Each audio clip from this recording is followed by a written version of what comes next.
20களில் ஆண்களை சீரழிக்கும் 8 பொறிகள். 1. Porn addiction. இது உன்னோட மூளைய மழுங்கடிச்சு நிஜ வாழ்க்கையில பொண்ணுங்க கிட்ட இயல்பா பழக முடியாம பண்ணிடும். 2.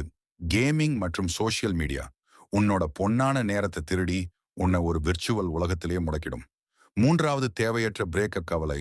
கரியரை பில்ட் பண்ண வேண்டிய வயசுல எமோஷனலா உன்னை உடைச்சு முடக்கி போடும். 4வது ஷோ ஆஃப். மத்தவங்க முன்னாடி சீன் போடுறதுக்காக இஎம்ஐல தேவையில்லாத பொருட்களை வாங்கி கடனாளியா ஆகிறது. 5வது மோசமான டயட். எந்த உடற்பயிற்சியும் இல்லாம கண்டதையும் சாப்பிட்டு உன்னோட எனர்ஜி லெவலை நீயே குறைச்சிக்குது. 6வது கம்பேரிசன். சோஷியல் மீடியால மத்தவங்க வாழ்க்கையை பார்த்து உன்னை நீயே தாழ்த்தி நினைக்கிறது. 7வது இலக்கில்லாத பயணம். அடுத்த 5 வருஷத்துல என்ன பண்ண போறோம்னு எந்த ஒரு பிளானும் இல்லாம சும்மா சுத்துறது. இந்த தகவல் பிடித்திருந்தால் லைக் அண்ட் சப்ஸ்கிரைப் பண்ணுங்க.